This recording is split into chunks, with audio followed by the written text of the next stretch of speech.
Selamat pagi anak kami kelas 9. Selamat bertemu kembali di materi kita pada pagi hari ini.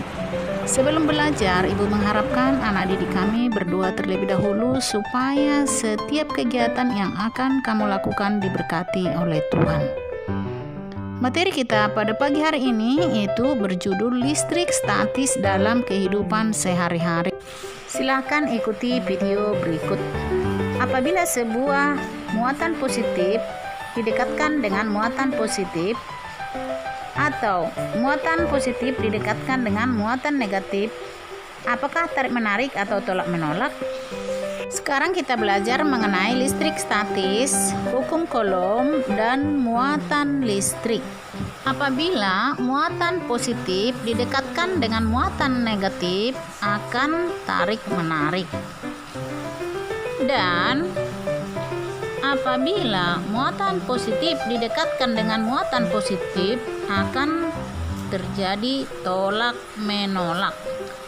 Dan yang berikut, apabila muatan negatif didekatkan dengan muatan negatif, juga akan terjadi tolak menolak. Dapat disimpulkan bahwa apabila muatan yang tidak sejenis didekatkan, akan terjadi gaya tarik-menarik, dan apabila muatan yang sejenis didekatkan, akan terjadi gaya tolak-menolak. Maka dalam peristiwa tersebut dapat kita amati gejala listrik statis, yaitu ketidakseimbangan muatan kedua benda.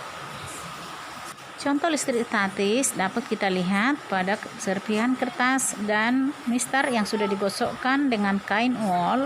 Jika didekatkan akan terjadi gaya tarik menarik. Kemudian yang kedua yaitu dapat kita lihat pada dua buah balon yang sudah digosokkan dengan rambut. Apabila didekatkan akan terjadi gaya tolak menolak.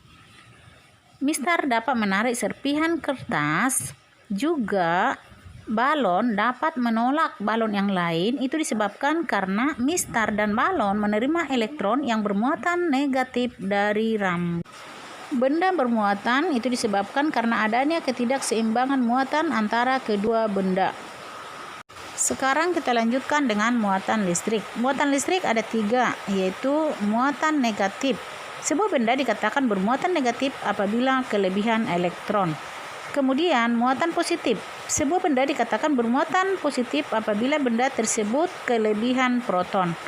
Kemudian yang ketiga, netral. Benda bermuatan netral apabila muatan positif sama dengan muatan negatif. Alat yang digunakan untuk mendeteksi sebuah benda apakah bermuatan atau tidak dinamakan dengan elektroskop.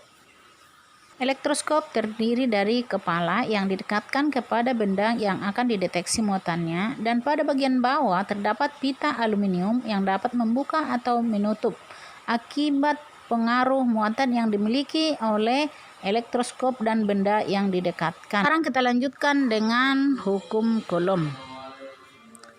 Hukum Coulomb bunyinya gaya tarik menarik atau tolak menolak antara dua muatan sebanding dengan besar kedua muatan dan berbanding terbalik dengan kuadrat jarak kedua muatan tersebut. Gaya tolak atau gaya tarik suatu benda sebanding dengan muatan kedua benda tersebut dan berbanding terbalik dengan kuadrat jarak kedua benda. Jadi apabila jarak antara kedua benda semakin jauh, maka gaya tarik atau gaya tolaknya akan semakin kecil. Dan apabila jarak antara kedua benda semakin dekat, maka besarnya gaya tarik atau gaya tolak benda tersebut semakin besar. Rumus untuk mencari gaya tarik atau gaya tolak suatu benda yaitu F sama dengan K Q1 kali Q2 per R kuadrat. Di mana F yaitu gaya tarik atau gaya tolak dengan satuan Newton. K sama dengan konstanta yang besarnya 9 kali 10 pangkat 9. Sedangkan Q1 sama dengan muatan pertama, Q2 sama dengan muatan kedua. Satuan Q1 dan Q2 adalah Coulomb.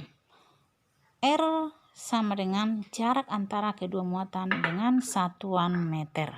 Contoh penggunaan hukum Coulomb. Sebuah benda yaitu bermuatan Q1 besarnya sama dengan 4 kali 10 pangkat negatif 6 Coulomb. Didekatkan dengan benda yang bermuatan Q2 yang besarnya 2 kali 10 pangkat negatif 6 Coulomb. Jika jarak antara kedua muatan sebesar 3 cm dan konstanta sebesar 9 kali 10 pangkat 9 Newton meter kuadrat per C kuadrat. Berapakah besar gaya tolak menolak antara kedua muatan tersebut? Kita lihat penyelesaiannya. Rumusnya F sama dengan K Q1 Q2 per R kuadrat. Menjadi F sama dengan 9 kali 10 pangkat 9 dikali 4 kali 10 pangkat negatif 6 dikali 2 kali 10 pangkat negatif 6 per 3 kali 10 pangkat negatif 2 kuadrat. Jadi F sama dengan 72 kali 10 pangkat negatif 3 per 9 kali 10 pangkat negatif 4. Hasilnya menjadi F sama dengan 8 kali 10 pangkat 1 Newton yang sama dengan 80 Newton. Yang berikut medan listrik. Medan listrik adalah daerah di sekitar muatan yang dapat menimbulkan gaya listrik terhadap muatan lain. Medan listrik dapat digambarkan oleh serangkaian garis gaya listrik yang arahnya keluar atau ke dalam muatan.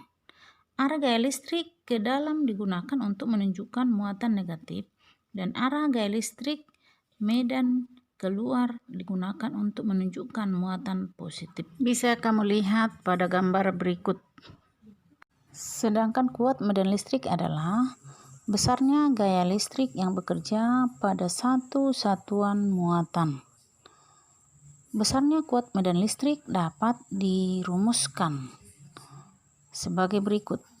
E sama dengan F per Q0, di mana F sama dengan K Q0 per R kuadrat, sehingga E sama dengan K kali Q kali Q0 per R kuadrat per Q0, sehingga dihasilkan E sama dengan KQ per R kuadrat. Demikianlah materi kita pada pagi hari ini, dan sebagai tugas catat materi penting, dan setelah itu silakan kerjakan soal dari buku paket halaman 194 sampai 195 bagian B. Kemudian kirimkan ke Google Classroom. Salam sehat untuk kita semua. Selamat bertemu kembali di materi berikutnya.